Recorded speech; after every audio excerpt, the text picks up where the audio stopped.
Love this podcast? Support it and sponsor today. Simply head to ozcastnetwork.com for details. What? I wasn't recording, mate. Now you are. Now I am. You've got it all on that. Yeah, but that's fucking shit sound. Fuck. Now I'm recording. Yeah, well, what you got to do, Yeah. play that through your Bluetooth speaker Yeah. and record what comes out on there. Yeah. And then just cut it to the front of this. Yeah, so now we've got good sound now. Yeah. I just missed your fucking great Queen story. It's on there, though. But Yeah. You can do what I said. Play your phone through the Bluetooth. Well, hopefully this is going too. You're recording there? No. You're not recording? No.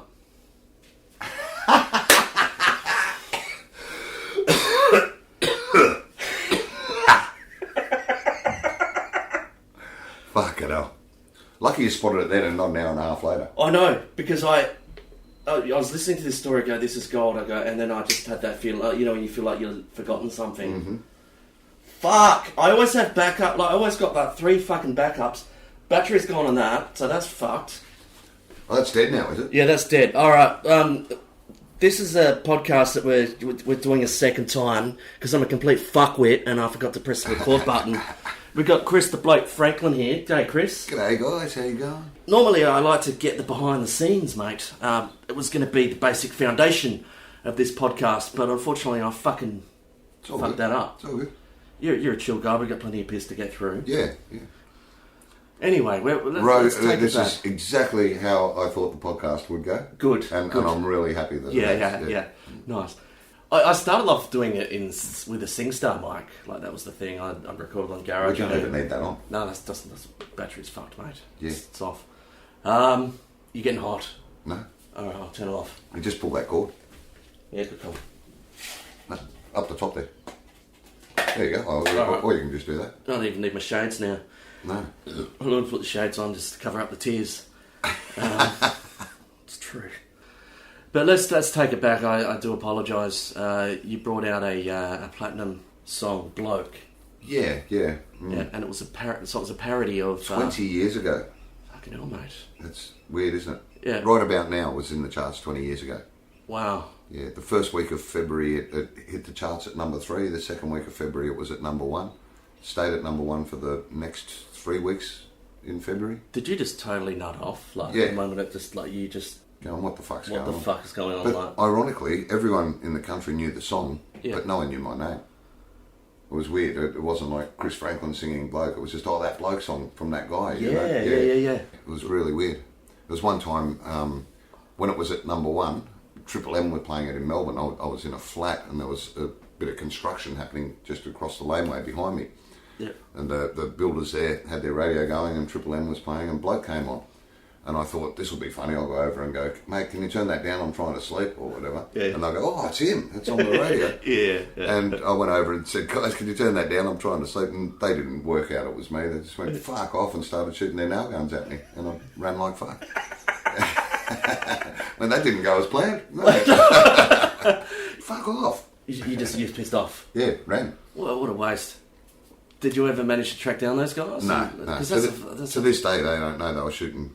They might be listening to this podcast, They mate. could, yeah. Yeah. Well, shout out if you do happen to find it. One of them were going, hey, Bazza, you know that guy we shot with the nail gun? Yeah. It was fucking him. Because that's a great story for them to tell. Yeah. So you didn't expect it. You didn't expect it to be as big as it Oh, was. no, you've heard me sing, right? Fuck. Yeah. You just reminded me of a funny story. I reckon it might have been the first time I met you. Actually, it was with Trav Nash and a few of the other local comics. We went into a Tarago and went down to Canberra for Green Faces. Yeah. And you were the feature act. Right, yeah. We wound up at a karaoke bar at the end of the night, and there's you fucking singing your own song. Half a cent every time someone sings it in karaoke.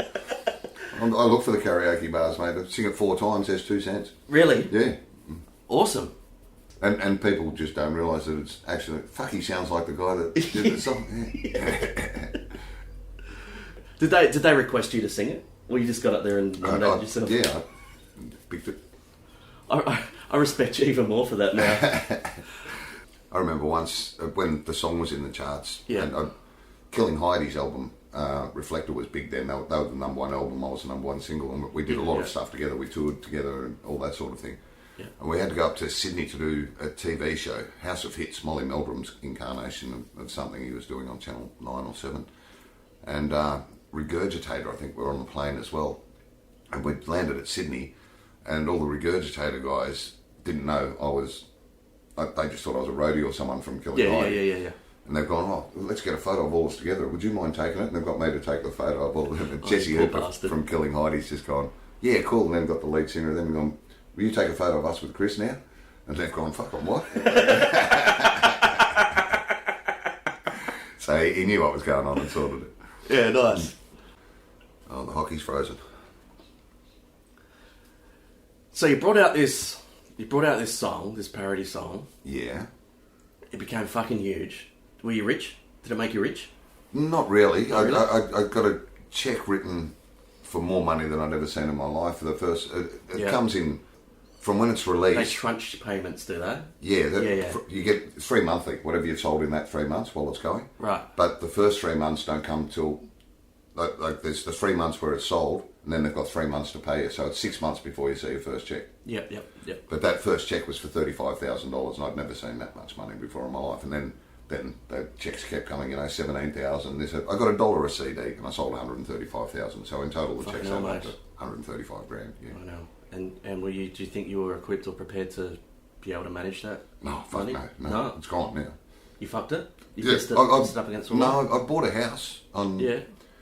Ironically, I was homeless when I started doing comedy, and after the song, I had a deposit on a 4-bedroom, 2-bathroom, 2-storey house with a swimming pool on a tropical island in North Queensland. Magnetic Island, wasn't it? Yeah. Did you end up getting your boat?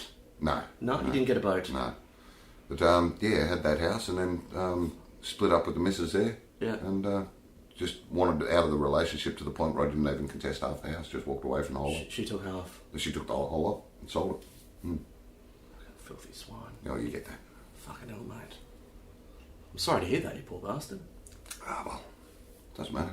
Still here. As long as you got to piss. Yeah, got a beer, got somewhere to say. And for the best, I found a wonderful woman now, and we've got a lovely little place down in Tassie. And nice, mate. yeah, life's good. Life's really good. Yeah, you talk about it a lot on social media, so you're happy. Very happy, yeah. Yeah, I'm happy with that, mate.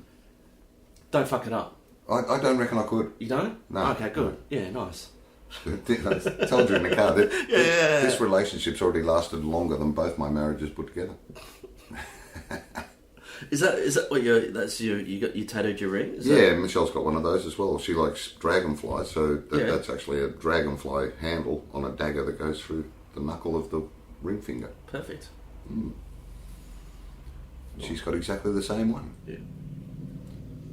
She's smart enough not to marry me, but she said that's as close as we'll get to being married. We'll wear tattooed wedding rings. Yeah. And do you still get any residual payments from your stuff? The way it was structured, I said before about 0.5 cent from karaoke, but I don't get that. Meredith Brooks does. Meredith Brooks, says she, have you spoken to her? What does she think of the song? No, I've never got an opinion off her. From what I can tell, the head of EMI Australia at the time, a fellow called Tony Harlow, flew over there to get the permission to do the song. Yeah. And he said he had no problem with Meredith, who wrote the words. The problem he had was with an English lady called Shelley Pekin, who wrote the music. And she said, my music's like a masterpiece, you hang on the wall, and I won't let anyone mess with it. Yeah, Mickey Mouse syndrome, mate. Yeah. And fall in love with your baby. He told me that, and I said, go back to England and tell Shelley I've gone over a masterpiece in crayon, and I didn't stay within the line. You took a massive shit on that painting. So he didn't go back and tell her that, but he went back and told her what he projected they'd make out of me doing the song, and she went, fuck up, let him do it. Nice. And you did a few others. Yeah. You did a song, Jack Off Australia or something. Is it taking the Union Jack off the flag? That was the B-side, if there is a B-side to singles, to CDs, yeah. I don't have that on that burnt copy. Good. Yeah. The burnt copy wasn't on this either, so... Rowan brought me out a CD to sign. I thought it was the Bloke CD, but it's just actually a burnt copy of my Bloke song. So he didn't even pay for the fucking thing and then asked me to sign it. What a cunt. Yeah, I think it was like Cute FTP. It was before Napster. Yeah. Before LimeWire and all that stuff. But that's... Yeah, I'd never heard of Chris Franklin. And that's a a unique piece of memorabilia now because that's the only burnt copy I've ever signed. There you go. You hear that? We need to do something about this hockey, mate. Right. It's frozen. Oh, okay. Hold on a second. I'm watching the Edmonton Oilers play the Minnesota Wild. And, all I care about is if we're recording this. So I've dealt with those technical issues. Now we've got some other... Right. All right, let's just turn the console off. Restart it. Turn it off and on. Rightio. Because it's 3-3 and we're into the last period, so... Yeah. So another story we missed out was you were in the Navy. Yeah, I joined the Navy on 7th of October 1980. Yeah. Yeah. And was discharged on Friday the 13th of December, I think it was, in 89. 89? 9 years? 8.5 years. Fucking hell, mate. Yeah. And you were a chef? I was a cook in the Navy, but yeah, if you do 4 years in the Navy as a cook, that's the equivalent of doing a 4-year apprenticeship in civilian world. So when you're discharged, you're fully qualified. You get your trade papers. Nice. Yeah. And you nearly killed the Queen, is that? That's correct, That's yes. correct. Yes. How I was happen? one of 7 chefs chosen to cook for her. Yep. And 70% of the meal we cooked was seafood, and Elizabeth Windsor's allergic to seafood. So she had a lovely salad that day. She didn't have a medical... she didn't have a... That, yep. Minnesota, Edmonton? Yep. Yeah, and best NHL, that's it. Oh, Yep. Gotcha. Lovely. We just... Do I have to rewind it? No.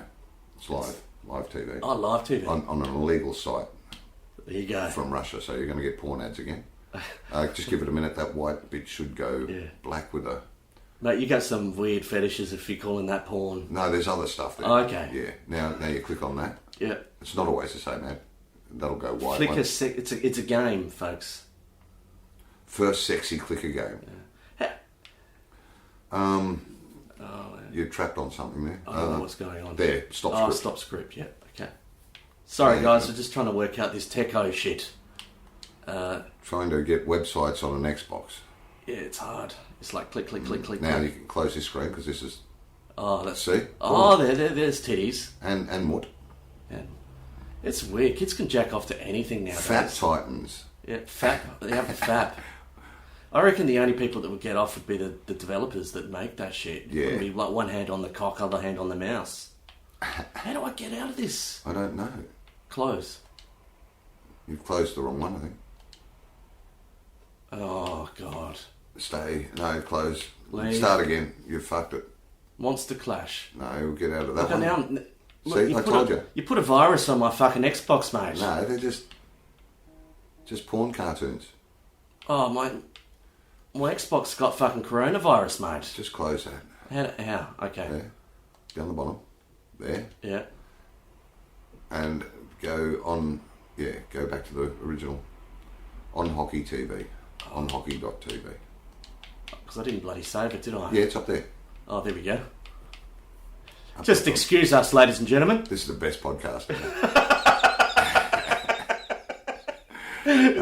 Over to Edmonton. It's taken I don't give a fuck to next level. I wonder if anyone's actually going to listen to this. This might be the first podcast where people actually listen to it. Or no one does. Yeah. That's normal though. Got to close script again. Oh, fuck, mate. I don't know how. Yeah. Click on the button. Yeah. There it is. Stop script. Yeah. It's still there. Your script's still... Oh, now it's gone. Yeah. Now you got to close this one. Ah, see, it's there though. That's yeah, good. go over one. No, yeah, that's the one we want. We're in. Yeah, bang. We're in the game. Click on that. Right, and now just at the top right of that banner at the bottom, you'll get full screen when the game starts there. Bang, click on Look that. at that. Bang, Yes. we're back. It's still 3-all. Fucking beautiful. 17 minutes to go on the third There period. you go. You didn't miss out. You have another beer, mate. I've just opened one. Oh, nice. Yeah. I can't believe David Boone drank 52 of these cunts on a flight. Soft cock, only 52. How many did you have last night? All of them. Right, the whole carton. Yeah. Oh no. I was in several different pubs last night, so I don't know how much I had in total. Yeah. I did wake up this morning with a feather in my pocket and 3 drink cards from 2 different bars. Perfect. Yeah. I love that when you're waking up the next morning. It's like it's fucking mid-June, and why do I have a Christmas wreath around my neck? Yeah. Yeah. And where's my pants? Why did I leave my pants in an Uber? You know what I mean? Yeah. Well, that actually happened to you last night. Still haven't found those pants. Now, where were we? The police still haven't found that Uber driver either. What happens, Uncle? I should have tweeted when his name was Mandeep. Oh. 3-man deep. I gave him 5 stars, mate. Gave him 5 stars and a pair of pants, apparently. I remember this one time I passed out on Frome, in the middle of Frome Street out the front of Rhino Room, and Mick just carried me in the back. And apparently they tried to put me in a cab, but no one knew where to take me because I kept saying that I lived at your mum's house. That's great. Yeah. Trying to think of where the weirdest places I've passed out. Yeah. There's been some weird ones, but I can't remember. Yeah. I remember once on a Mad Monday for North Melbourne Footy Club, we all got very drunk, and I think it was Lee Colbert was passed out, and Wayne Carey put him in a cab in Melbourne and gave the cab driver an address in Frankston. Said, get him there and he'll pay you when he gets there. Yeah. And went all the way down there, and the cab driver woke him up, and Lee lives in Melbourne, not in Frankston. And he's going, what the fuck? It was like a $200 cab. And he had to get the cab back to Melbourne again. Oh, mate. That's still cheaper than an ambulance, though. Yeah. They hit you fucking $600 or something. Yeah. Cunts. It's covered with your car insurance in Queensland. Oh, is it? Yeah. Is that why your car insurance is so fucking expensive over there? Or is that your roll terms? I'm not sure. But yeah, in Queensland, part of the money you pay with your registration covers if you ever need an ambulance. So anytime you need an ambulance for the year, it's free. That's smart. Yeah. And to the point where I just remember my address on Magnetic Island, and I needed an ambulance in Melbourne, and when they asked for my address, I gave them the Queensland address. Yep. And the government covers the bill. Perfect. There's a tip for all you playing at home. That's right. Just give a Queensland address whenever you're in an ambulance. Yes. And the bill will be null and void. There you go. Yeah. It's not just laugh, you learn shit. Yeah, it's educational. Yeah. We've been having a couple of laughs this afternoon, mate. Yeah, not many. Well, come. This is good though. You'd think for a couple of professional comedians that the laughs per minute rate would be a little bit higher than what it is. Mate, I'm not a comedian, I'm a fucking attitude consultant. Oh, I told you sorry. about that. Yeah, that's right. You were a one-time comedian. Well, I had or two times.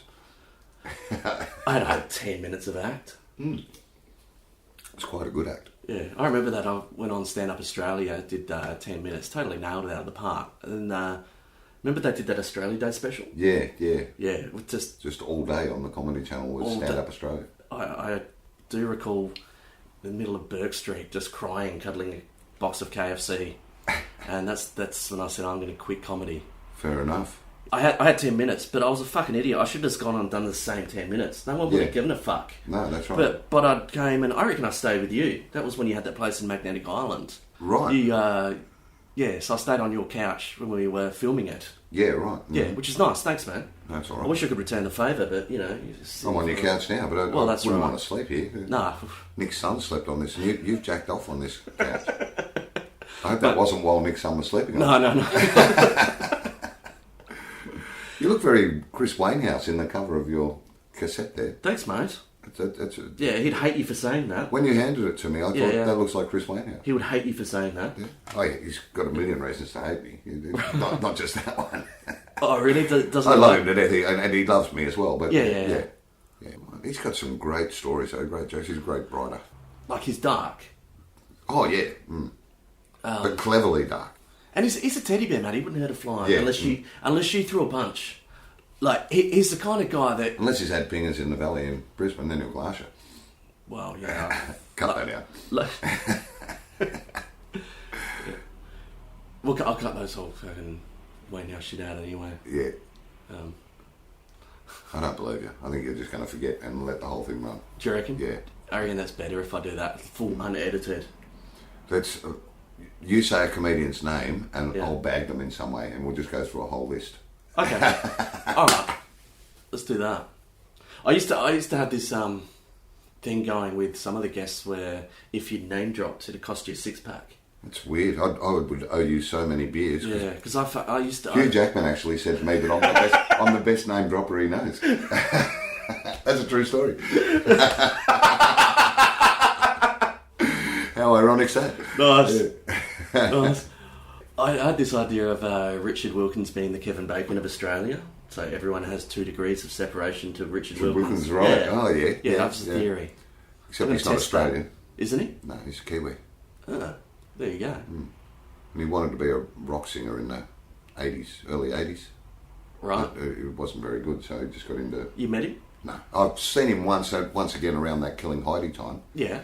I was at their party after the Arias, and Richard was there, so it sort of said hello, but, you know, he was busy and I wasn't important enough to have a conversation with, so...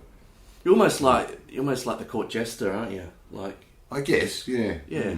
It's like, I mean, you've met the Queen. Yeah. You've brushed shoulders with some big celebrities. I have. I made a movie in Hollywood with Corey Feldman. Right, nice. We've remained good friends. I've smoked weed in his house in the Hollywood Hills. Fantastic, mate.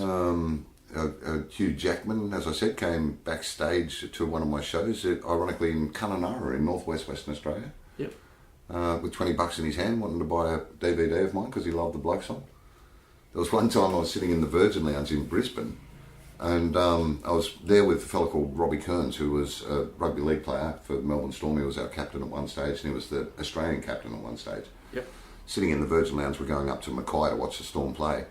And it was back when Kevin 07 was our Prime Minister. Yep. He's come into the Virgin Lounge with his entourage, and he's sitting across, he kept looking across to the table where Robbie and I were, and I thought, oh, they're both Queensland boys, they probably know each other, or, Yeah. you know, he knows Robbie. Gets up and walks over, and I think he's coming to have a yarn to Robbie Kearns. So I leaned back in my chair so he's got a clear line of sight to converse. And the Prime Minister of Australia knelt down beside me and said, are you Chris Franklin? And I went, yes, I am. And he got right in my ear and went, I fucking love that song. The Prime Minister of Australia said those words to me. Wow. Yeah, that was quite exciting. I fucking love that song. I fucking love that song. Why do you think people like it so much?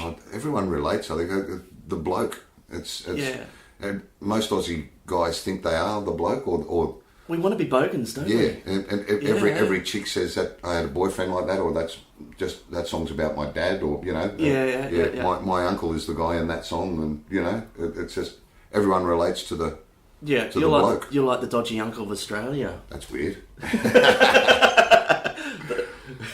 If you want me to cut anything out, by the way, just sing out. If I want you to cut anything out, mate, I won't say it in the first place. Well, that's smart. Yeah, it's smart, particularly for this podcast. Yeah, because I know you're not going to edit fucking anything. Yeah. You couldn't even turn your phone on. For fuck's sake. That was funny, like I said before, I started doing it with a SingStar mic, and I worked out that the SingStar mic wasn't even connected, so I was just using the external speaker of my laptop. And I was like, why does it sound so good? When Didn't know how it worked. Do get organised enough to actually film the podcast while you're doing it, we should have a couple of handheld mics and then just expose at some point that they're not plugged into anything. It's all through the mics. Can we actually... I'm going to delete some files on that to make some space. Can we maybe do like a quick 5 minutes? I want to promote the Miley Lounge as a venue. Yeah, we haven't mentioned that now that you're not filming it, but the one of the walls of Rose Lounge Room is wallpapered in Miley Cyrus images. Yeah, people are weirded it's a little out bit by freaky. it. Is it? Yeah. Oh, Until you get to my house, as I said earlier, and I've got the same wall, but it's her dad, Billy Ray. Actually, it's stuck there with my own cum, so... Oh, he spilled his beer! Right when I was having a drink, you fucker. Oh, I got VB up my nose. Nose beers. That's something very different these days. Yeah, nose beers. Yeah. Let's have some nose beers. Nose beers. Fuck, they've scored again. 4-3, we're losing. Right.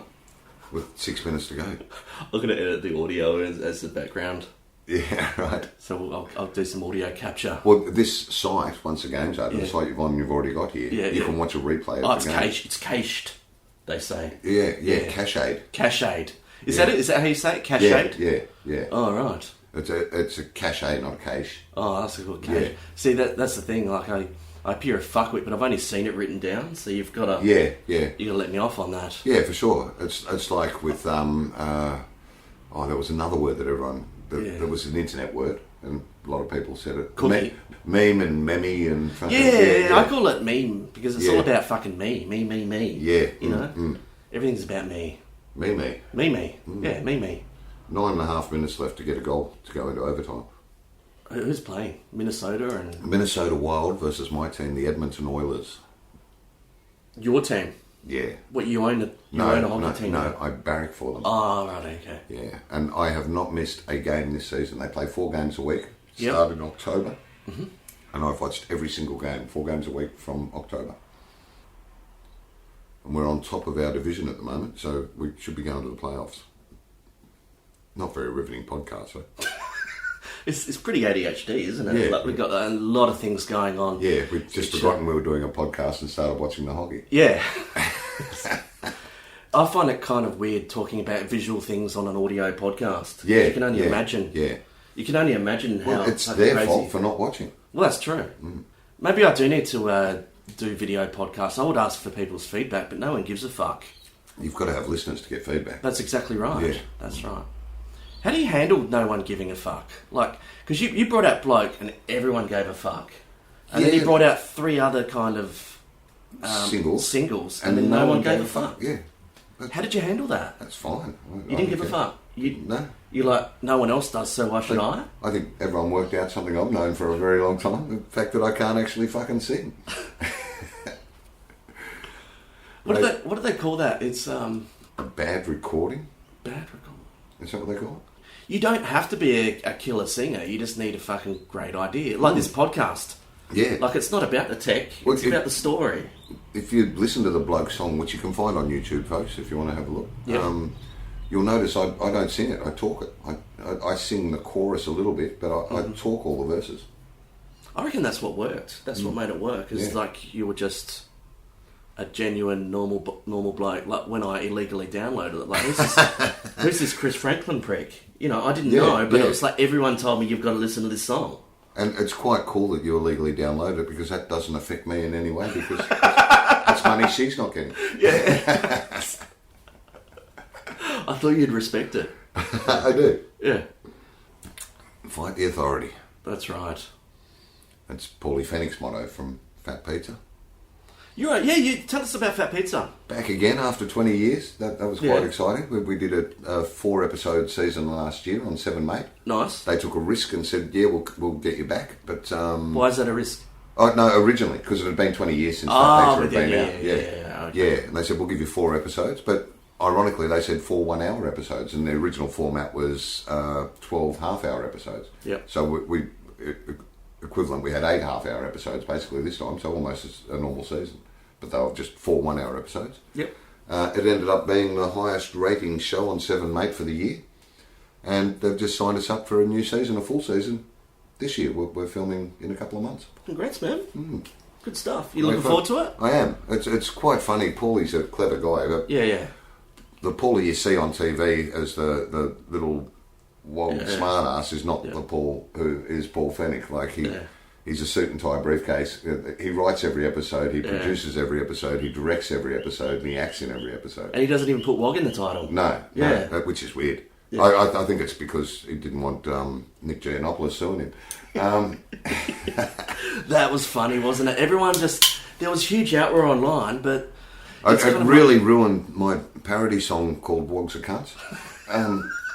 Yeah, I couldn't do that. Yeah. And my show Wogglebox, I was really pushing that. I was going to get a group of children's performers called the Woggles. Couldn't do it. Yeah, can't do it. No. I got nothing, mate. Yeah, but Fat Pizza, back to Fat Pizza. Yeah. Paulie's very clever where I'll get the script for a show. Yep. And any lines that my character, Dazza Jones, has, it just says Chris Franklin to ad-lib. So he doesn't even write one. Perfect. He gets comedians. Oh, dude, you got total fucking creative license. Yeah. Fun. And the first year, 20 years ago, when I saw that, I'd written myself a killer line to fit that scene. Yeah. And did it, and it was great, and everyone laughed. And then he goes, "That's great. We'll shoot again. Give us something different this time." And I worked out I need 4 or 5 lines for all and he'll pick whichever one he wants. Yeah, nice. That's fun. As long as you've got a carton of VB and a packet of twisties on set. Oh, good. Yeah. I just thought of a funny story. You got scurvy. Finally. You got scurvy, didn't you? Yeah. I was the last recorded case in 100 years in Australia. Did you hear that? Last recorded case of a scurvy in 100 years. Speaking of people of... You need to... that's your claim to fame. Swearing. Yeah, sorry. I went to the doctor. What happened was I was drinking heavily, and I decided most animals are either carnivores or herbivores. Right. And we're the only ones that are both, and we need to make a choice. And I went, I hate vegetarians, so I'm going to be a carnivore.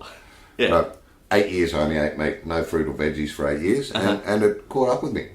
Mm-hmm. I was drinking so heavily at the time. The doctor said, that looks like scurvy, I'll do some tests, come back in a week. And I went back in a week, and his medical diagnosis was, it fucking is. Yeah. He told me it was the first case in 100 years, and I needed a big boost of vitamin C to get it sorted. And I was drinking so heavily at the time, what I heard him say was, stop drinking beer and start drinking vodka and orange. Around that time was around the original Fat Pizza time, and I was good friends with the late Annalise Brackensart, who was a vegetarian. Her and her husband Danny were vegetarians, and once or twice a week she'd drag me around to her house and give me a vegetarian meal to fix me up. So she helped get me good. That's good. I've got a meat tray there for you, mate. Beautiful. Yeah, so we'll fire the barbie. I do vegetables now. I'm still not very good with fruit. I might have 2 apples a year or something. Right. But, that's because you've got a missus that looks after you, though, mate. Can't do salads. It has to be cooked, so I can't eat raw stuff. That's why I don't do fruit. But I'll eat cooked veggies now. Yeah. Yeah, but I'll eat salads that are cooked like potato salad or pasta salad or whatever. But I can't do raw stuff. Yeah. Unless it's a steak, then it's blue. Raw. Do you reckon we'll have that? Bite a cow on the arse and ride the rest home. Should we take a break? Let's take like a break, recap, and a dinner break. Yeah, fire the barbie up, and then we'll go do the rest of the half. We can talk about Belinda and your show. Yeah, why don't we drag that out and talk while we're cooking the barbie? Even better, mate. Let's do that. Yeah. All right, we're just going to take it out. For the record, there's 5 minutes 38 left in the game, and the Oilers are losing 4-3 at the moment. Do you want to maybe do 5? That 5 minutes will take 20 minutes, the way this game is played. All right. So, yeah. We'll just drag that outside. Drag that have outside. A smoke, get the meat organised. All right, mate. I just noticed, have you got a fridge? Yeah. Because you got the snacks and the steaks just sitting on your fucking Pac-Man machine that I just realised is a Pac-Man machine. Yeah. as a coffee table in your lounge room. Yeah. And the beer's on a stool next to it. All these things should be in a fridge, you know that, don't you? Yeah, that's true. Yeah. Yeah. I didn't realise it would take so long though. That's... Sorry, mate. It's all good. I don't want to kill you. I'm just being a smart ass. All right. But it sounded like... You don't want to kill me, I've had scurvy. Yeah, it just sounded like a serious tone in your voice. That's just how I am, mate. All right. That's why people don't fuck with me. 2-2, yeah, jesting. We're still going? We're still going. Thank fuck for that. Pardon me? All right.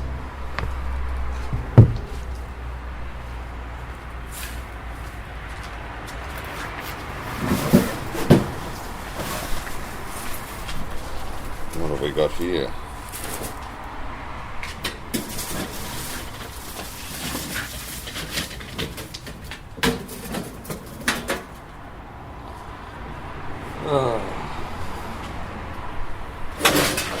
It's been a while. I haven't fired this up because of fire restrictions. Right. So here we are, mate. It's this is great. Not having gas. Catering. This is awesome.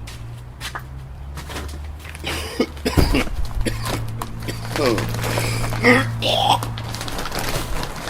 did you get that? Yep, you recorded that? Yeah, got that. Yeah, just I'm going to do a remix of that. Little half chunk. We're both very hungover. You still hungover, are you? Yeah, but 2 beers in, I'm almost not hungover. I just noticed your snags that you've got are raw, but they've already got grill marks. Yeah, how on. weird is that? Yeah. Someone's painted them on. The first time I saw that was when I was working at KFC. When they what were they doing with sausages at KFC? No, it was the burgers. They had the yeah, grill thing that they'd painted on. I thought, that's fucking weird. It's just a bit of What do you feel like? Yeah, you got a knife or something? Yeah, Look at that. Cheers. Half of this podcast is just trying to fucking work shit out.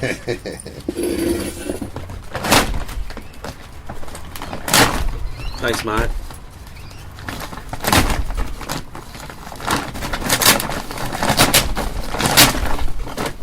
I do have veggies too, but I didn't think you'd give a fuck. It's like, no, I don't want veggies. Thanks, mate. They're like the snags, mate. They're already cooked. That wood's already cooked. Yeah. I know. For those playing at home, they were briquettes. Briquettes. Yeah, what kind of world do we live in? We want everything. I reckon we're going to start just fucking taking tablets now. There's your meal. Have you ever noticed that for all our lives we've had briquettes, but they've never made a bigger version of them and called them bricks? They've only ever had Yeah, briquettes. little ones. Cute cells though. We like things in little packages.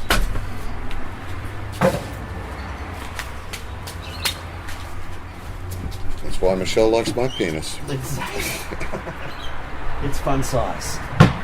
It's a grower, not a shower. Oh mate, we got deep fry. We've got some chips going as well. Oh, look at this. Don't allow. This is an amazing setup. There's a deep fryer at the barbecue outdoors. We're going to cook chips and steaks and snags Yep. at a barbecue. This is my thing, mate. So, Bit of polystyrene. yep. I can't actually. Why are you putting that up there?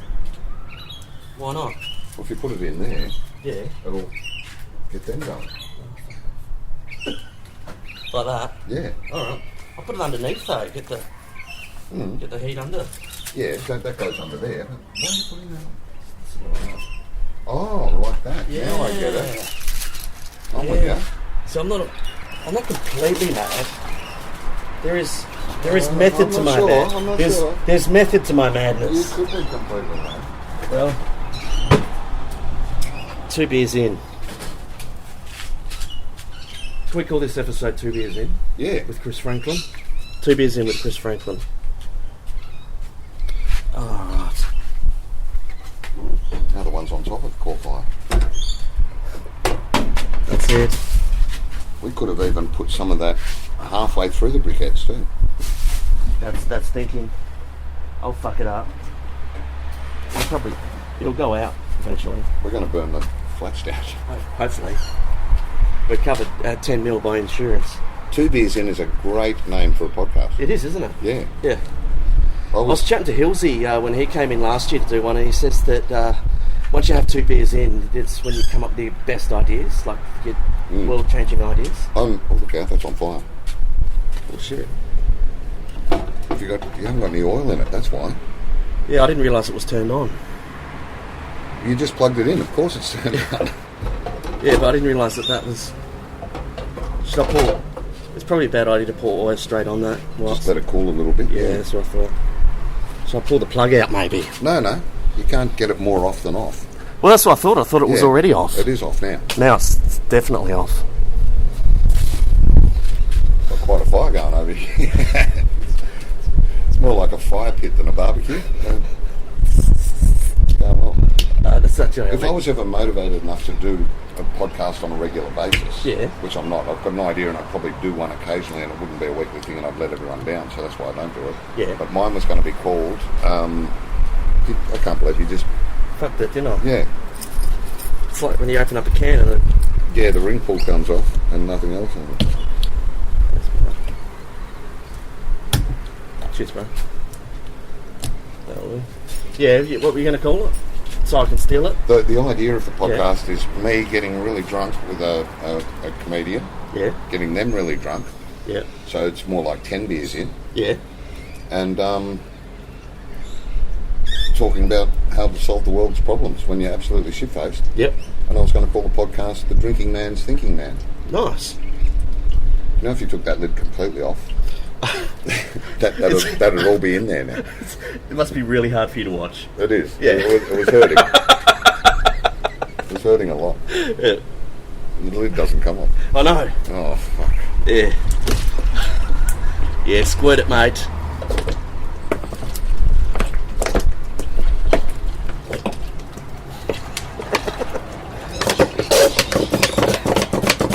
Is that enough oil? It's covering the element. It's not going to set fire. It's not the first time you've said that, is it? Is that enough oil?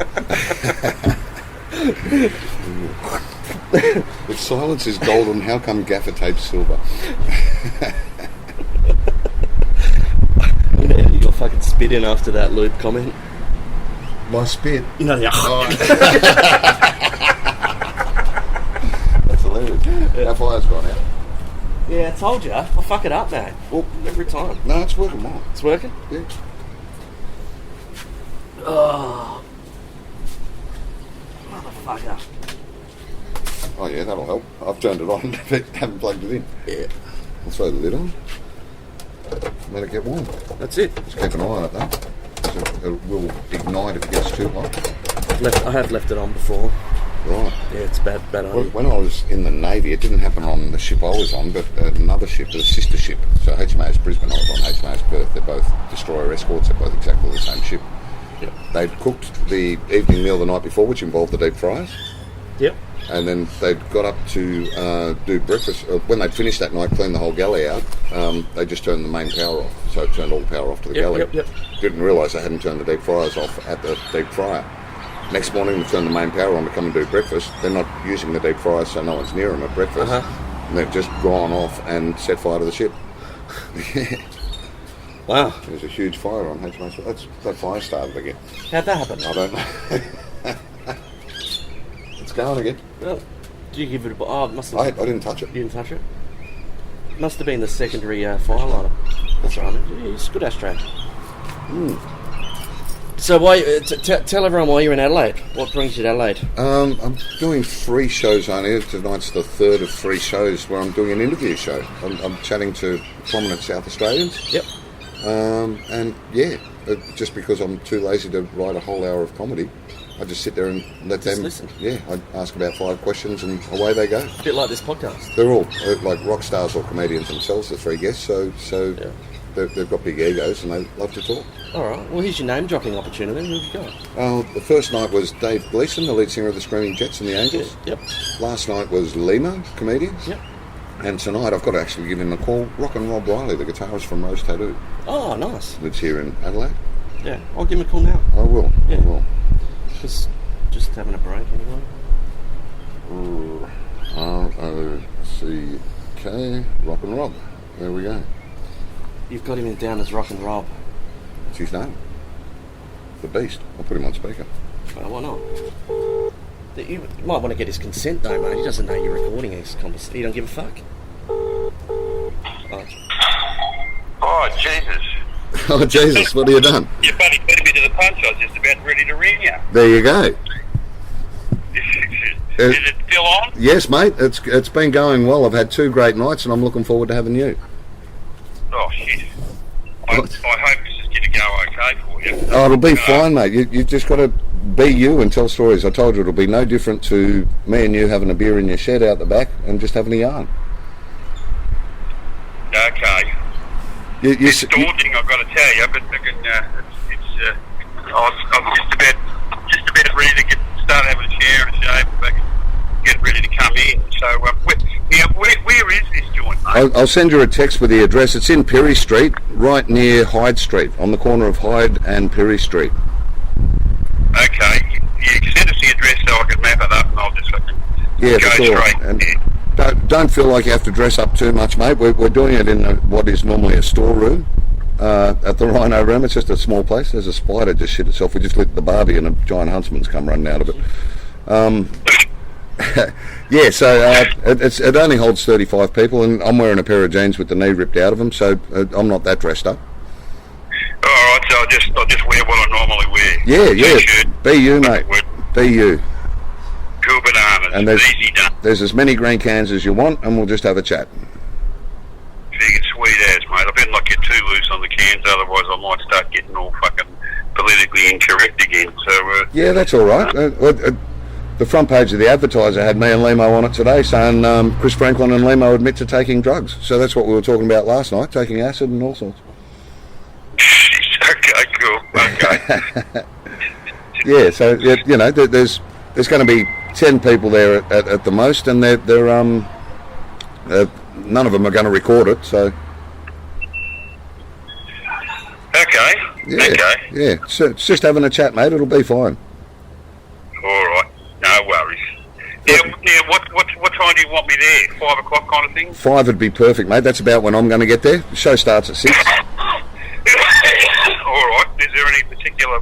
Do I just go to the place because I'll be driving in, and my boy is going to drive back, and then he's going to come back and pick me up at 7:30. How's that? Yeah, that's perfect, mate. And yeah, I'll just be down the Hyde Street side of the venue. Is some tables and chairs where you can have a beer and a smoke. I'll be sitting there. Fucking beautiful. All right. So I'll be outside and looking for you. All right, mate. Well, I'll be there at 5 o'clock. Beautiful, mate. No worries at all. I'll see you then. Good on you, brother. Cheers, Rob. Ripper. Looking forward to seeing you, mate. Oh, you too, mate. You too. All right. See you, buddy. Hooroo, mate. For a bloke who's played in front of, you know, hundreds of thousands of people with Rose Tattoo, he's shitting himself about being on stage. I said, why? You've played in front of so many people. He said, I'm normally just a guitarist. I just stand there and play my music. I'm not playing a guitar here. I've never been on stage in this format, and it's normally the lead singer that does the interviews. That's funny, isn't it? Yeah, he's shitting himself. Wow.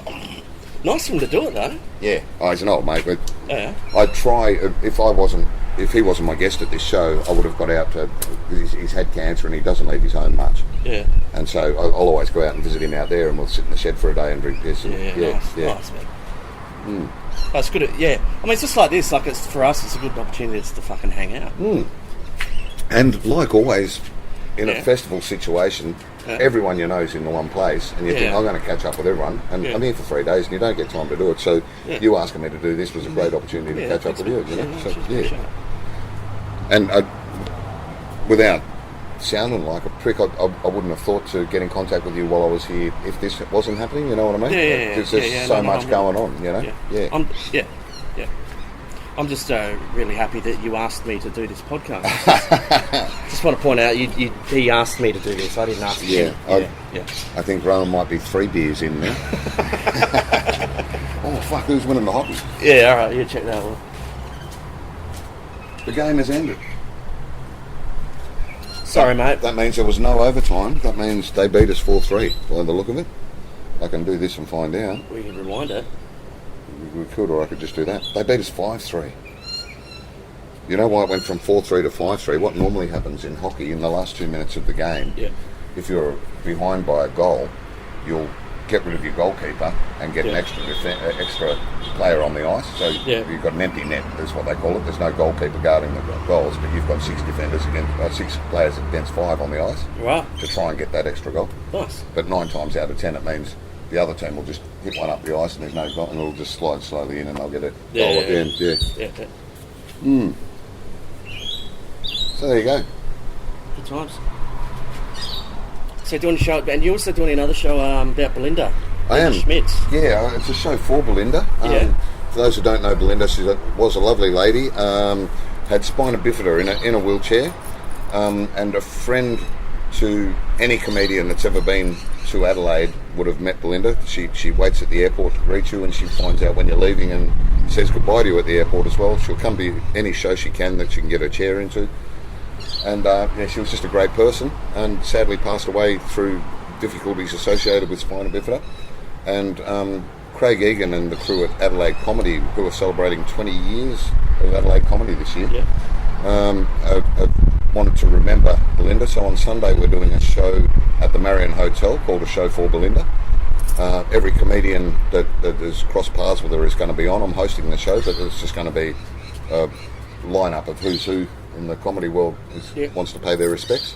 And all money from that show is going to charity that provides carers for disabled people. Oh, nice. So there's no actual spina bifida charity in South Australia, so we're doing the next best thing, and all the money's going to the carers that look after people with disabilities. Yeah, cool. Well, I won't be a cunt and ask for free tickets then.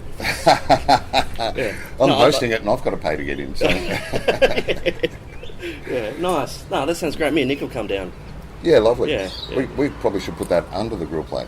Yeah, that's a great idea. Now you're thinking. We've got the fire going on top of the grill plate, which I don't think is going to help the steaks.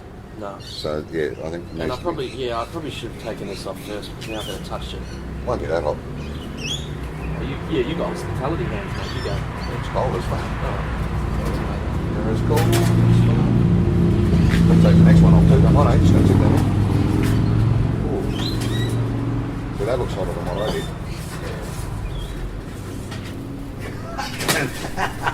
Jesus. Rowan's just set fire to himself. I'll show you. Yeah, show me how it's Go done. sideways, mate. There we go. Look at that. I just got ambers in my face. Yeah. Amber's one. Oh, look at, yeah. This is not a bad little jigger too, mate. You can adjust the height. Look at that. When you think of that. Oh, that is big huntsman. Yeah. Fuck, scared the shit out of me. Get the fuck off. Look here, thank you. Lucky I wasn't. Look at him. It's like a mouse. Scurrying around. What are you doing? There he is. How's that? Oh, well, get away from me, mate. Fuck, that was huge. Still is. Yeah. Don't kill him. No, all creatures great and small, mate. Yeah. Mm-hmm. Alright, so we've got the heat going. Steak's on. Steak's on. Do we need... I'll get some oil. No, we don't need oil. Because it's a grill, it's not a plate. Alright. The oil's just going to pour through and catch fire if you put oil. Okay. See, this is great. I've got the expert at work here. I'm cooking with a shovel at the moment. Cooking with a shovel. What's the most amount of people you've ever cooked for? Catered for? Well, the ship I was on in the Navy, the Perth had a crew of 331, and it was me and one other person did 331 there. But there's been larger amounts, but with a larger crew of chefs as well, you know. Yeah. So, well, what makes you? What's more nervous, cooking to 300 people or performing to 300 people? I think cooking, because you never or rarely get compliments with cooking. Yeah. If people enjoy it, they don't generally let you know. Yep. But so all you hear as a cook is the complaint. Yeah. So yeah, that sucks. Just put 2 on, man. Yeah, I will. Yeah, I'll leave the other 2. I'll freeze them. Cheers, bro. And a couple of snacks. Just, Yeah, I'll put all the snacks on. well, they're good in the fridge cold anyway, aren't they? Snacks. Yeah.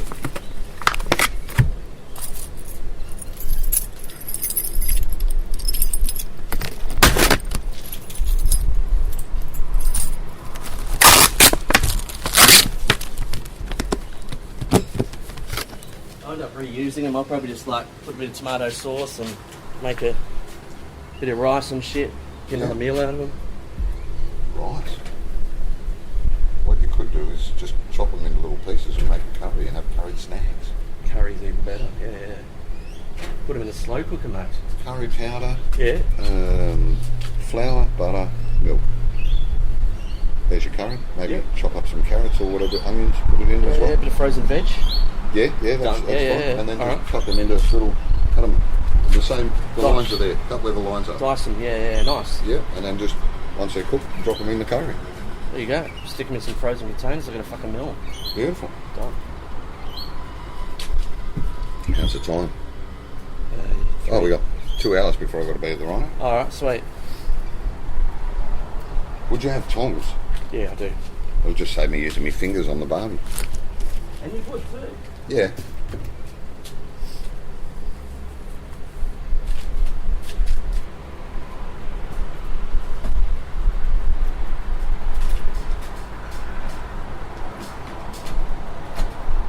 So tell me, mate, what's the trick to doing the perfect steak? Run me through it. It's just It all depends how well you want to cook. For me, I like them medium rare to medium. Yeah, let's do a medium rare to medium. Okay. Generally, you'll put them on like that, just on a grill or in a pan, until you see the blood start to bead at the top of the steak. Once that happens, you turn it over. Yep. Until you see the blood start to bead on the cooked side that's up there, and then turn it one more time. And as soon as you see the blood, take it off. Perfect. That's it. You make it sound so simple. It is. I always fuck it up though. Good way to check how well your steak's done is to push it. Yeah, like palm of your hand. That bit there. Yeah. If you've got one finger down, that's rare. Yeah. 2 fingers down, medium rare. The ball around the bottom of your thumb gets a bit firmer as you put your fingers down. 3 down, medium. Yeah. Medium well. well done. Nice. I use the same technique to check how my erection's going. Yeah, so right. you hold. The age of your girlfriend?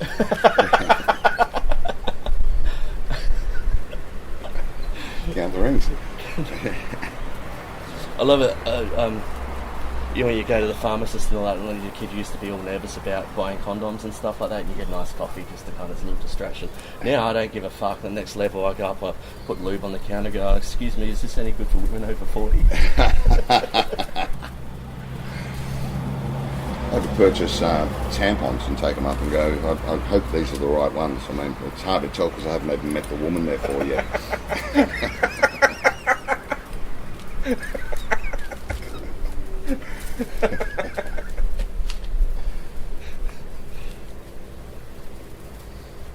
Warm beers, beauty. Yeah, sorry, mate. Look, I'll get some ice. I'll get some fresh ones. You've got a nice bucket. Yeah, that's what I mean. This is great. Good setup, isn't it? I should use it more often. And just have that going wherever you are. Problem is, I've got to listen to it. That's the problem. I can't be fucked. Yeah, right.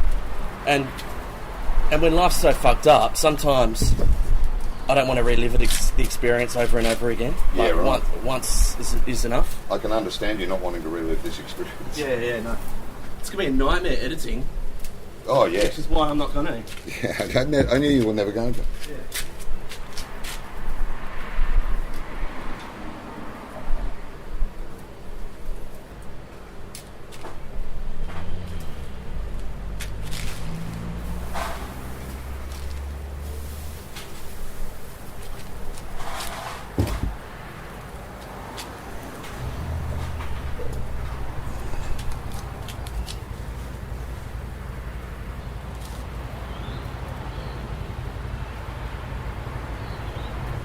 Normally I put like tunes in the background as well, but I reckon that it would be just nice just to get these natural, birds chirping and outdoor environments. That'll be awesome. Yeah.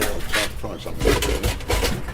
Let's see how that goes. So what are you doing? You've closed the lid. What's the trick to that? It just makes it more like an oven. It'll cook it more wholly. Yeah, nice.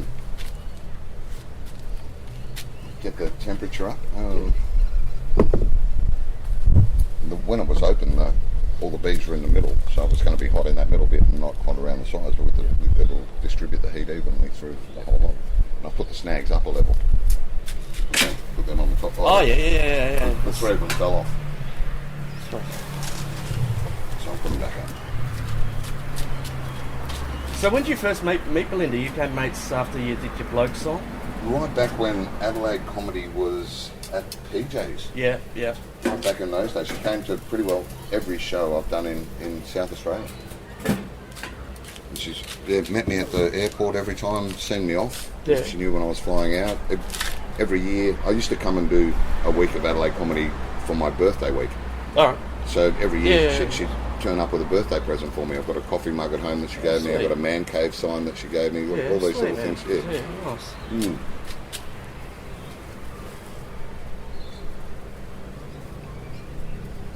Yeah, she said good things about this podcast when I started it, so that's why I know I'm on a good thing. Yeah. Yeah. Well, she knows comedy. Yeah, it's good. No, Belinda was great. We used to share recipes and stuff like that. Yeah, nice. Yeah, it's like loved her food, loved her cooking. But last message she sent, after she died, I read it. It's like I didn't respond to it. It was quite sad at the end because she had a couple of weeks in hospital where she passed away. Yeah. And just no one went to visit her. I mean, Georgie Carroll's a nurse at the hospital and also a comedian, and she kept putting a call out, can someone please come and visit Belinda? Yeah. It's not looking good for her. She'd love to see anyone that comes in. Yeah. And sadly, not too many people did. And you don't know what you got till it's gone, Yeah. The thing about that as well is, I know from my experience, people are scared of their own mortality. And they're so stuck in their own fucking heads. Yeah. It's not that they don't care, it's just that it's a kind of a painful experience for them to put themselves out there, and hospitals are terrible places. So I'm not defending it. No. I didn't visit it. Yeah. And we all could have taken the time. Yeah, exactly. sensational. Perfect, mate. I just noticed a little perfect tip that Rose organised here. The ice bucket with the beer's got ice underneath it, and the bag of frozen chips on top. Mate, Perfect on top of the beers. you like my style with that, do you? That's a very smart life hack. Yeah. Should do a YouTube video of that. Do you reckon that'll get 100k views at least? Of course. Yeah. Just hashtag life hack and you're guaranteed 100k views. Like you hacked the life hack. Yeah. Yeah. Getting a bit warm. Here it is, mate. Chris is taking his clothes off. Yeah. I'm either getting warm or feeling a bit sexy. Remember when you used to get your cock out on stage? Oh, yeah. You don't do that. You wouldn't do that anymore, would you? Last night I interviewed Limo and we were talking about his 30th birthday. He had a Bolts in Rundle Street and I was passed out drunk out the front of it when he was leaving. He was the last to leave. I was in the street in Rundle Street, passed out with VB cans all around me and my cock out. And Mickey D didn't want to leave me in the street with my cock out, so he got a pint glass full of ice and put my cock in it. So I went, oh fuck, and put my cock away. But Limo said it was funny because the next time he saw me, he was landing in Sydney in the HMV store in Sydney Airport, and had all the CDs that were in the charts, and Bloke was number one. And the cover of the Bloke song was me sprawled out in a gutter with VB cans. So he said, that looks like it was taken at my fucking 30th birthday. Nice. Ironically, years later at Mickey D's 40th birthday, we had a barbecue like this, and my cock made an appearance, and Mickey wanted to get rid of it again, and instead of putting it in ice this time, he heated up a fork on the barbecue. I've still got 3 trident marks across the top of my cock now. It's not a big cock, mate. It is a big cock. Is it? 4 inches. It's not too thick, is it? Quite impressive, Mike. I've had quite a lot of compliments. Right, fair enough. Not all women. It's beautiful, 4 inches uncut, ladies and gentlemen. It's a bit bigger than 4. Looks like Schwarzenegger's arm holding Farlat's heart. Right. And by that I mean it's got an elbow in it. It looks like a pig in a blanket, mate. I just got this. Just use Let the listeners decide. I'm showing it to the microphone now. Because Belinda was at that awkward height when you get her cock out. She was loved at cock height. Yeah. She'd be going, is this thing on? It was random times, wasn't it? We're just in the just at Sugar, just wild cock out. days. Yeah. Well, it was Q Bar back then, but yeah, that's right. Yeah. Tell the Belinda story about Q Bar. We did the show at PJ O'Brien's, and hang on, I've got to do one of those. Best podcast ever. No, you've dropped me snags, mate. Is that done? That's pretty close, yeah. Yeah. All right. So, sorry, we'll get back to. I don't want to lose this story. It's a good story. I don't want to lose this steak. They're a bit more than medium rare now. That's all right. But they're charred grilled, which is fucking perfect. awesome. That's what you want, that flavour. I'll get the chips on. Yeah, is that the green light's not on? What does that mean? That's when it's hot enough, when the green light's on. Oh, right, yeah, because it's new oil. Yeah. Fucking hell. Yeah, it's hot enough. It's hot enough. Throw the chips in there. All right. These are Look at that, you're a pro, mate. You could just tell just by putting your hand on that it's ready. It'll be right. How long did it take you to champion the skill of stand-up comedy? I don't know. I thought I was a legend after my first 5-minute set.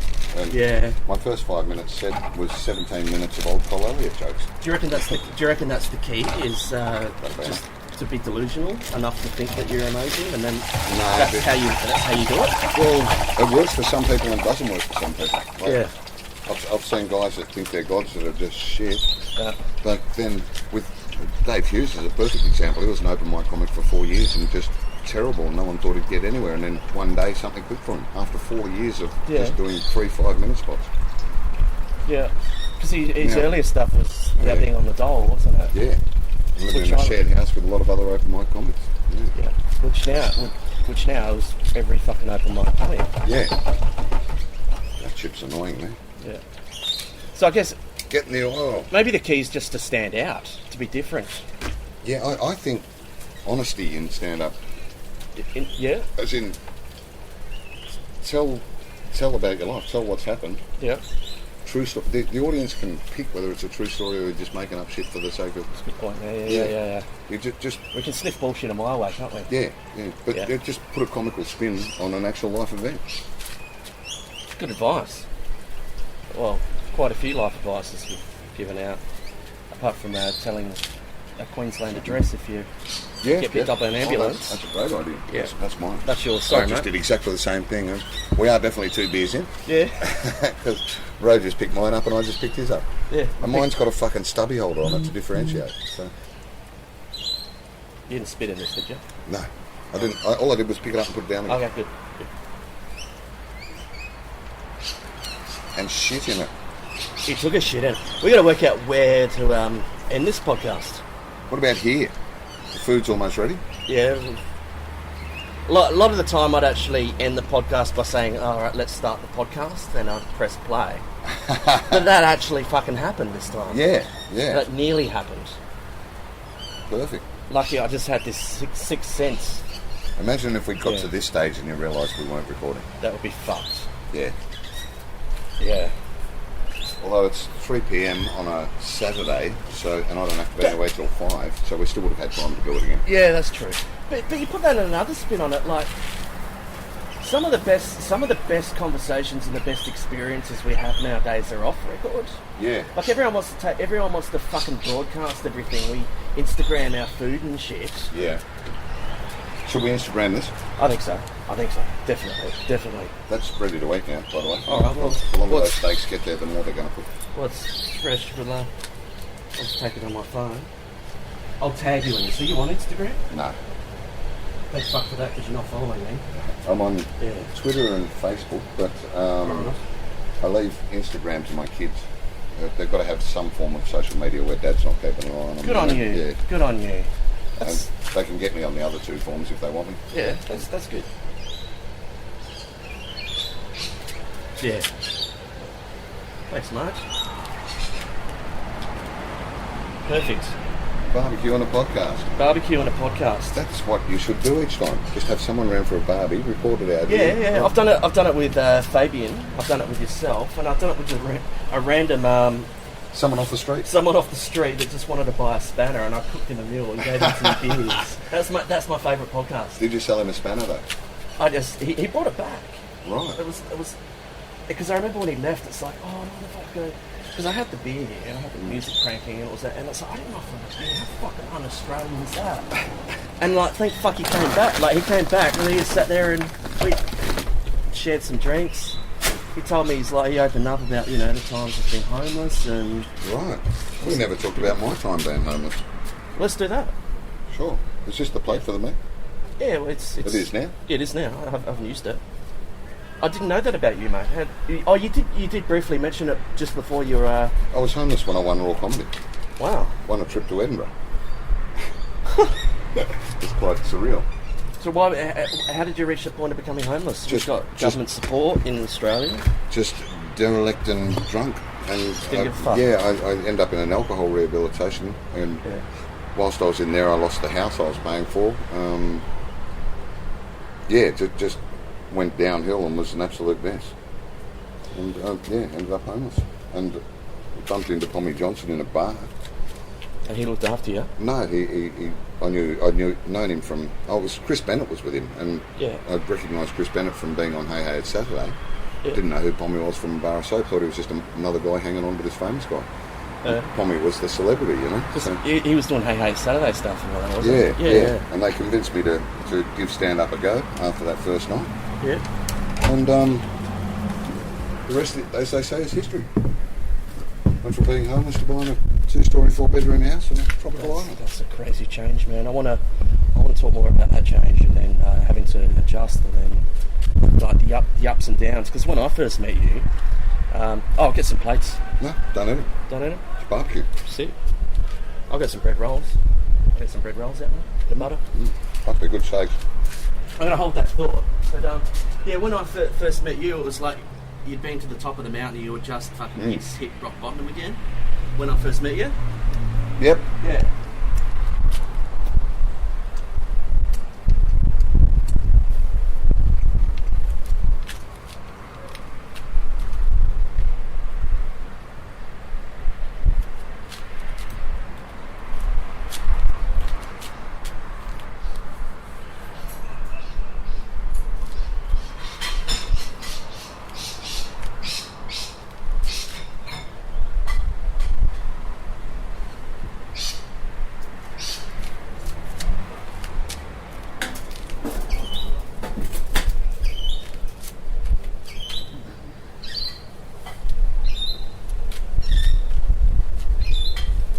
All right. What are your thoughts on the chicken salt, mate? Oh, I'm a big fan of chicken Fan? salt. Yeah. This is the best. Okay. Good with chips. Yeah, yeah. So you want that in there? Yeah, I reckon.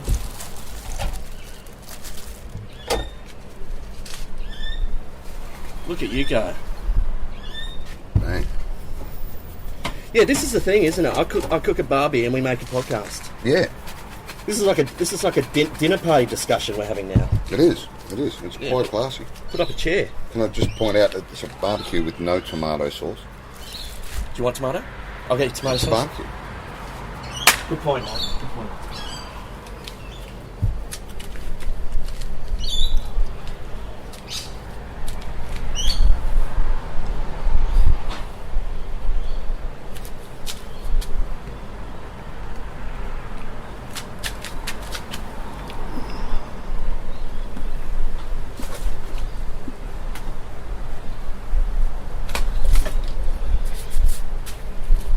I've just turned off the deep fryer too and unplugged it. Yeah, thanks, mate. I'm really sorry I blew it on the tomato sauce, man. I feel terrible. So you've turned up with 3 different types of barbecue sauce and tomato ketchup. Well, the thing, I don't know which one. Well, that's brand new, but that one might be off because I don't use the shit. Well, we'll go with this one then. Yeah, And this one says sauce. that's right.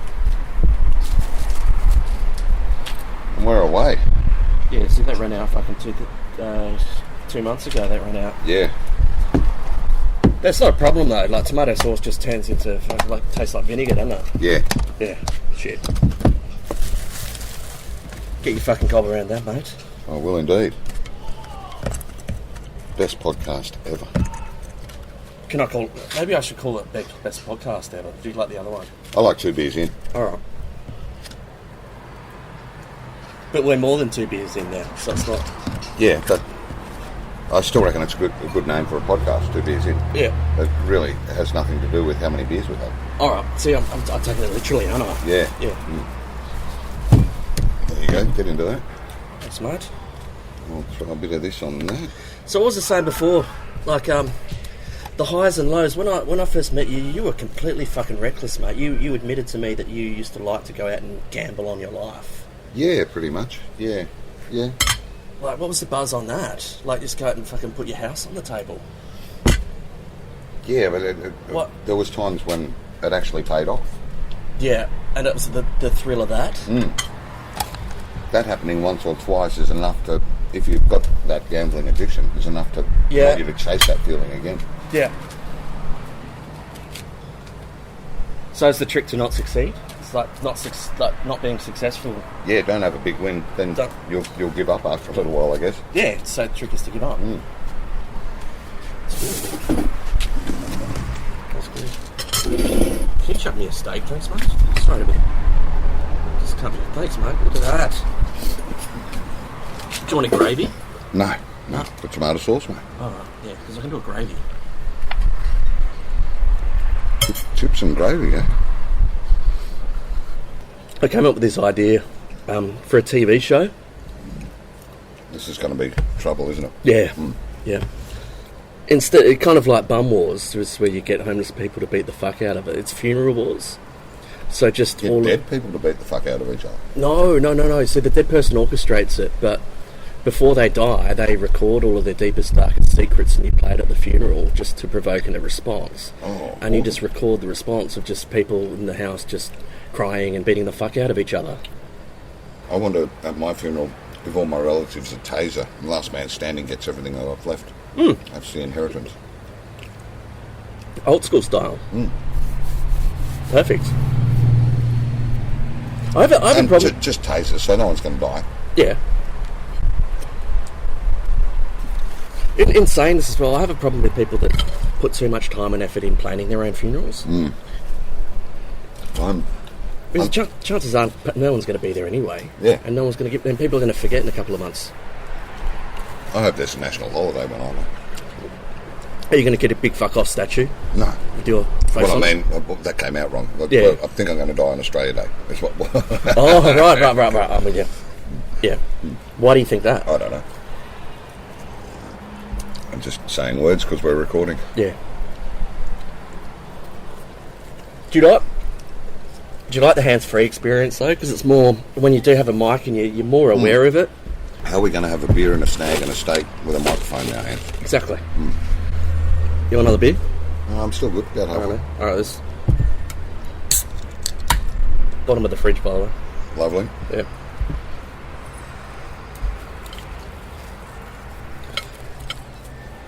Good steaks.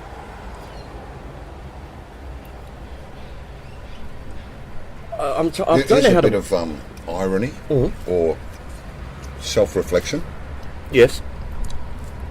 I turned 56 this year.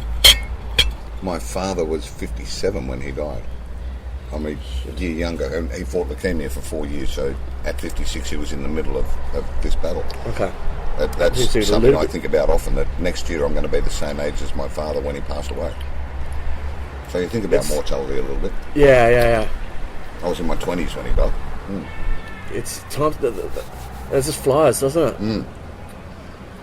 And in my 20s, Dad dying at 57, it was like, you see your father as an older person. It was like 57 was old. But now I'm 56 and I go, fuck, Dad died now? I'm still taking drugs and out partying, you know?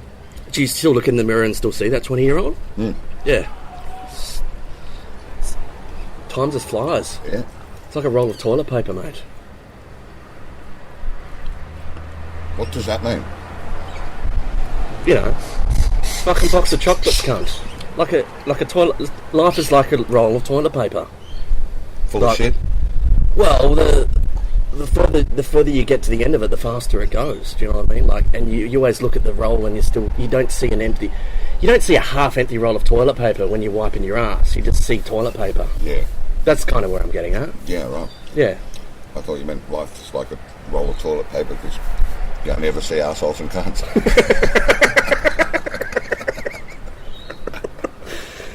Yeah. See, that's why you're a comedian. I'm an attitude consultant, mate. See, I get all fucking deep and shit, and you added a punchline, which I think's important. You try and correct those arseholes and cunts. Yeah, that's right.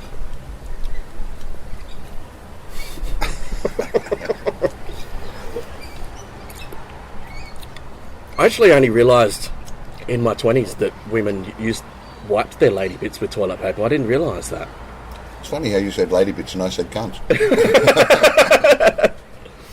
Yeah, I don't know why. I just thought lady bits would be more gentlemanly way to put it. Yeah, I didn't realise they wipe it, but you know, you understand. The taste goes after 2 licks. Why they go to all that effort? You said lady bits and then went as wrong as that afterwards. You see that? You weren't expecting that. Do you ever do the gentleman wash? You know, when you go out and you clean your genitals under the basin in case you get a blowjob? No. No? You never done that? No. Maybe you should clean your cock, mate. I've seen it. It's crusty. You wanted cheese on your roll, didn't you?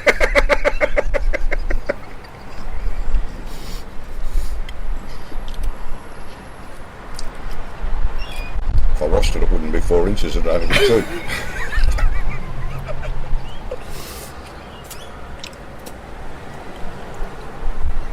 The bloody missus hasn't got back to me yet. I'm hoping she'll come here. She's probably been ringing on the bat phone. Yeah, she did. She rang on the bat phone, yeah. Yeah, but she's probably been ringing and you're out here and haven't heard it. True. You got voicemail?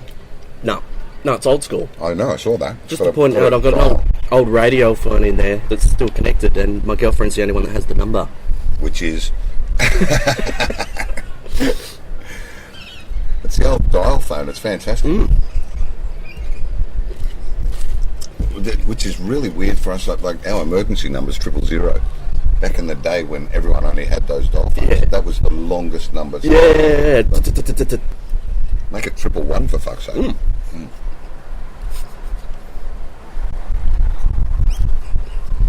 Oh, this is good. I'm having a feed.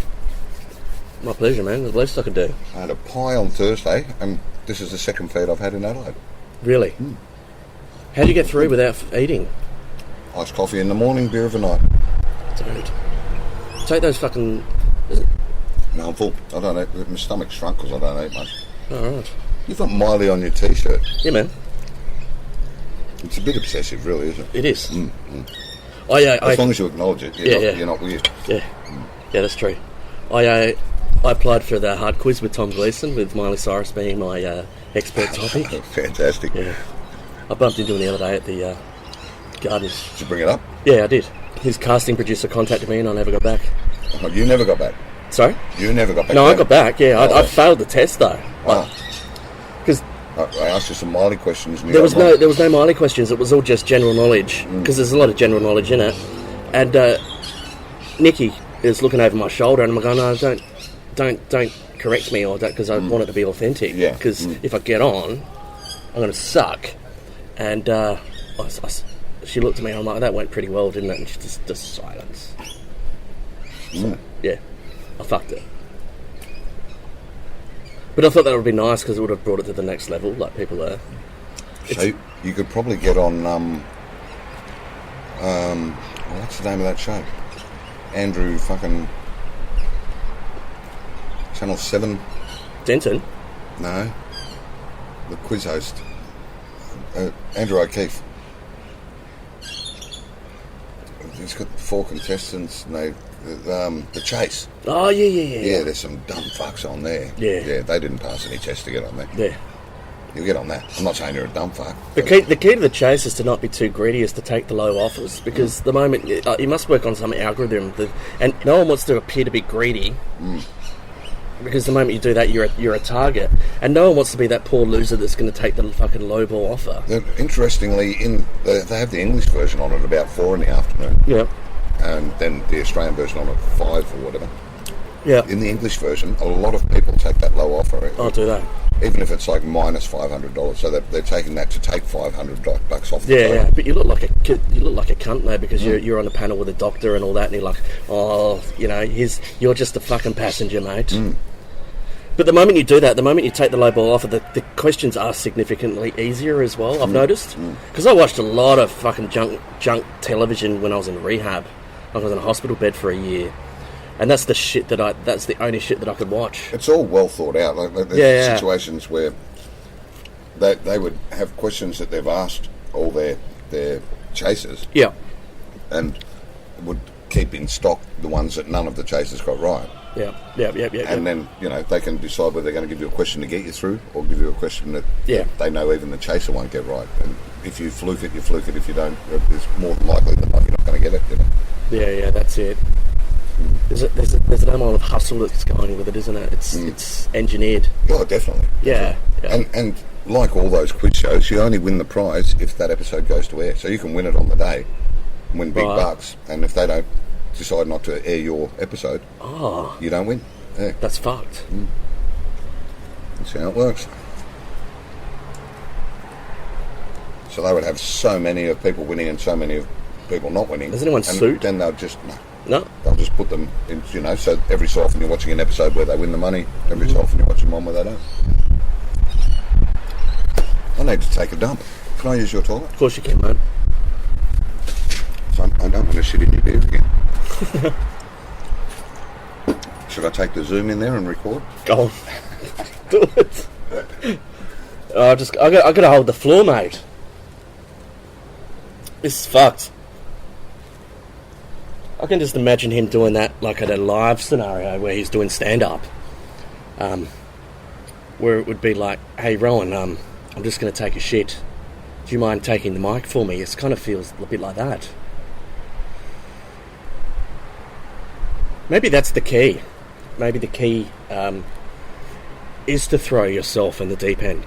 Ladies and gentlemen, when is the last time you have done something that scared the fuck out of you? I know for me, in a live setting, the first time I experienced the buzz of that was when I was studying industrial design, and a friend said, "Oh, come to a conference. You're into design and stuff like that." And so I went along to this design conference, but it was on Grenfell Street or something like that. So I'm walking in, checked the number. I was running a little bit late. I dressed up nice. I wore an open shirt and some trousers, which normally I'm a t-shirt and shorts man. And there was a guy that was standing at the front of the elevator, and he says, "Oh, you're here for the such and such convention?" I said, "Yeah, that's right." And he says, "Oh, no worries. We've been expecting you." And I was like, "Oh, okay." So they brought me up, and I walk in, and there's just a fucking boardroom with people standing around all staring at me. And a person comes up to me with a lanyard. It's got little nibbles there, so I was, "Oh, fucking nice, pigs on a blanket." So I had a couple of those.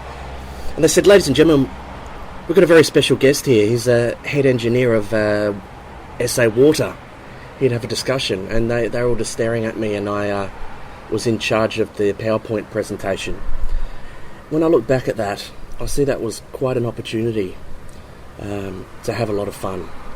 And of course I was 18 at the time, and I failed.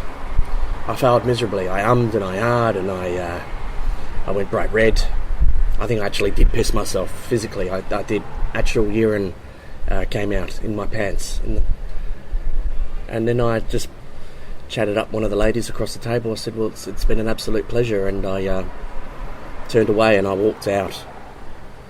In hindsight, maybe that was the best thing that I could have done, entertain them in that such way. All I'm saying really is just don't try. I give up trying. I give up trying to edit out the stutters, editing out all the ugly shit, because maybe that's what people want to hear. Maybe that's what people want to hear. To a certain level though, like we didn't bring the audio recording in because no one wants to hear Franklin take a dump. No one wants to hear Franklin take a dump.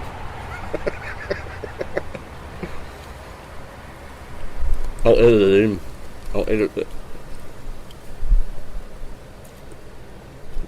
I'll edit that part in of Franklin taking a dump.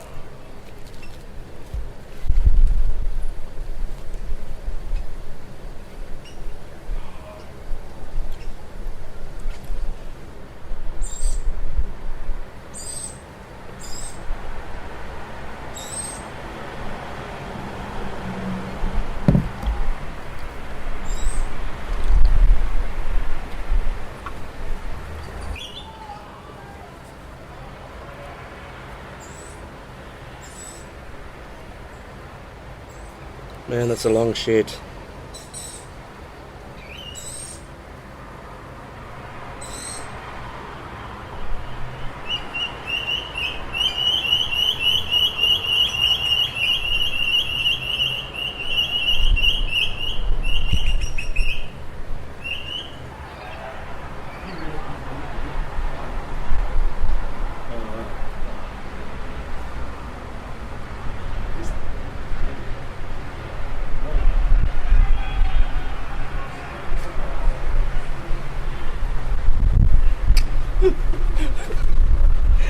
Fucking Franklin's just clogged my shitter. I did not. I did not fuck your shitter. I did not block your shitter. I just had a floater that wouldn't refuse to go down the S-band. Yeah, there you go. It wasn't stuck. It was just floating, and I wrapped it in toilet paper to weigh it down. And because toilet paper always goes down. Yeah. Bangers and mash, they call that. Right. When it goes mushy and you've got a little bit of a treat in there. A bit of snag or something stuck in me too. Oh, right. I thought it ironic that I didn't take the Zoom in to record myself shitting, because that would have been weird. But I did take my beer in with me. That's right. I managed to capture some of the audio from outside. So what'd you get? Just to go. I'll edit it in after. Oh, right. Yeah. I'll get it off YouTube or something. It'll be hilarious. Don't have to get it off YouTube.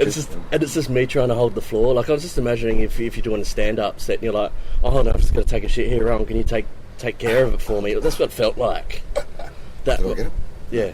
So I have to say I bombed, mate. No, I think you did well. Didn't get a single laugh. I'll find out when you're Well, back. that's right. I don't get that feedback that I get with stand-up. Like, you know, you're on the seat of you're like your pants and you're standing there, you're in the light, and you have to speak. You don't get that buzz with this. That's good. I like it too. And it's good because I don't have to put pants on. It's the best part of it. That's not the reason you haven't got pants on. There's a great English comedian, I've forgotten his name. It's gone Gareth Merlinger. Gareth Berlinger. Berliner? Yeah. He's on Coronation Street. He's got a character on Coronation Street as well. Okay. But he's got this great concept at the moment. He puts on an Australian accent. Yeah. And it's called a mystery guest show. Yeah. And Trevor is the character he plays, an Aussie bloke. Yeah. And the premise of the whole show is the guest isn't turning up. He always has someone turn up in the last 5 minutes. Mm-hmm. But it's Trevor the roadie having to fill the whole hour, and Gareth plays the part of this Australian Trevor. And I like it. The crowd fucking love it because they think that that's what's happening. That they think it is just the roadie and he's hilarious. Yeah, nice. Yeah, and then all of a sudden at the last minute, someone turns up and goes, "Oh, sorry, I'm late." They do about 2 minutes, and he says, "Oh, that's all we've got time for. Sorry." Yeah, nice. Yeah. So celebrity appearances right up at the last minute. Yeah, and do fuck all. He does this whole thing as Trevor the Australian roadie. That's great. It's hilarious, and it gets the audience in because he does it so well, and they just go, "Fuck, this roadie is hilarious." Yeah. You know, yeah. It's funny like that. There are actually people that still think that actually think Matt Gilbertson is German. Like people are people are dumb. Yeah. People spin out and find out he's got a wife and kids. yeah, that's right. Is that a plane crashing or V8 supercars? That'd be a plane because they did get planes over. The V8 supercars sound like bees buzzing. But the airport's over there. That sounded like it was taking off from over there. Probably part of the race. Oh, probably the jets going. Yeah. There you go. V8 supercars are happening in Adelaide as we're doing the podcast. There's a lot going on, isn't there? This is sort of including a barbecue. We got a barbecue. We had a hockey game on. Yep. So this is going to be interesting to edit. I'm going to have several layers of audio to Got work an with. infection. I almost spat on your barbecue cover there. Oh, right. I just missed. I'm not going to get anything, am I? I can't afford to get sick, mate. You might. This just appeared this morning. Fuck off. Are you serious? I was healthy last night, and now I'm a bit... But we fucking tongue-pashed before, mate. Yeah. That's fucked. If we've tongue-pashed, mate, the flu is the least of your worries.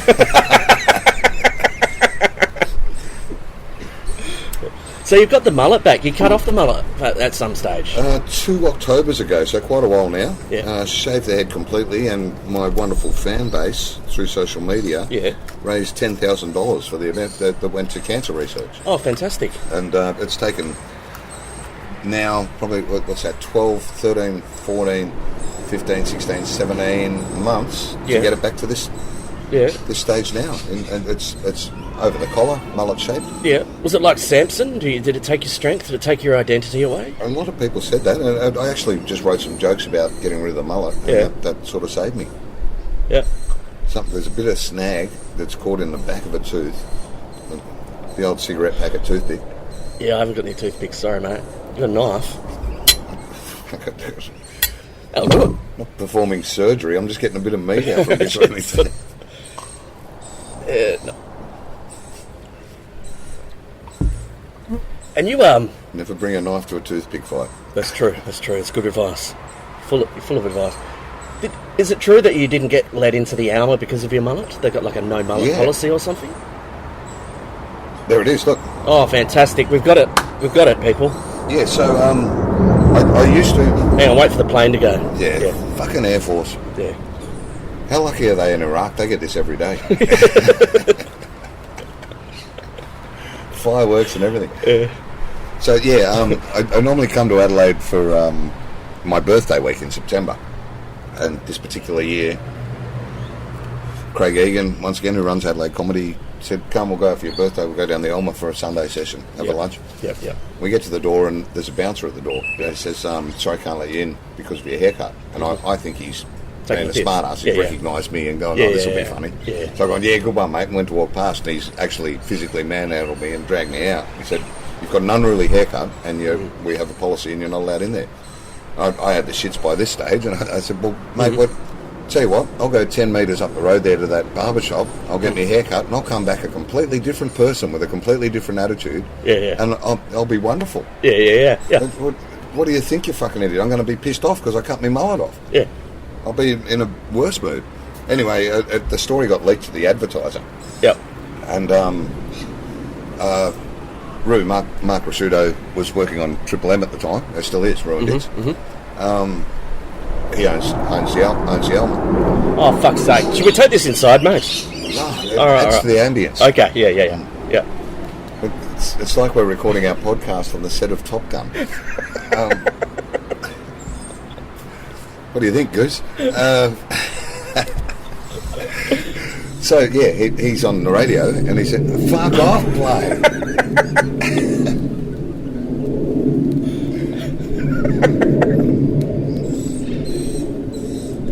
I don't wish death on anyone, but if that plane crashes, I'll be really happy. Yeah. Okay. They've turned it off. Yeah, Ruined Hits. Yeah, so he's rang me up at home and said, mate, can we talk to you on air, the Savo, and feel free to pull the piss out of me completely. Just go me because of this. He said, I'm really sorry for the mistake. And so I had a great go at him, ended up on the project. They did a story on it, whatever. In the end, he wanted to make amends, so he invited me down and invited the Adelaide Advertiser newspaper down to do the story, of burying the hatchet and everything's good.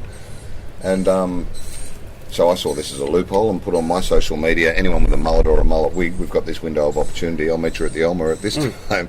So Ruse turned up, the Adelaide Advertiser's there, I'm sitting in the beer garden, Ruse turned up, his whole beer garden is full of people with mullets. Yeah, nice. Just walked out and gone, you cunt. And he had to smile for the camera. So we put a mullet wig on him. Yeah, nice. And we had a great time. But, there's a lot of memes going around because he had a mullet when he played for the Crows. Yeah. So people were putting pictures of him up, going, "Oh, you hypocrite!" Or it just, it was no unruly haircuts.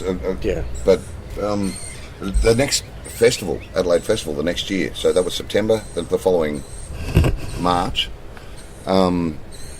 I've written a show called No Mullet Policy about the whole thing, and approached Drew and said, "Can I perform this at the Elmer?" Yeah, nice, and he said, "I'll go further than that. The bouncer that kicked you out on the day is going to stand on the door for every night of your show and watch the show." So I did a show on the history of the mullet in the Elmer, where I wasn't allowed to be with a mullet, and had a VIP section in the room for anyone that turned up with a ticket that had a mullet, so they got special treatment all night. And Tex Walker came in with his mullet back then, the captain of the Adelaide Crows.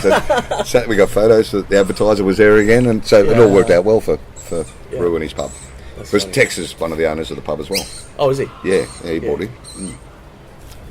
We might wrap this up, mate. I think that's a fantastic idea. Thanks for coming down. It's been an absolute pleasure, and really good to catch up with an old mate like this as well. Just forget that's on and have a yarn. Yeah, I'm sorry. I wish we'd kind of just. You've got to stop saying sorry, mate. You've put it on a wonderful spread. It's been my most favourite podcast I've ever done, and I've done probably 20, I reckon. All right, thanks, man. It means a lot to me. Yeah. Oh, this is the way to do it. Instead of pretending we're radio DJs with mics and, hey, what do you want to talk about now? It's just a couple of mates hanging out. It's exactly what my show is. Perfect.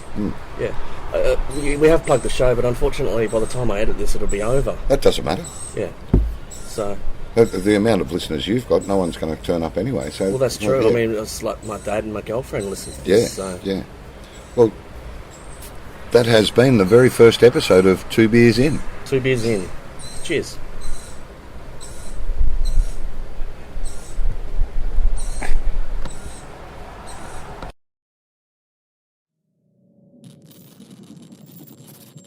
Energy Consultant is produced by Ryan Harry and distributed by the Ozzie Network.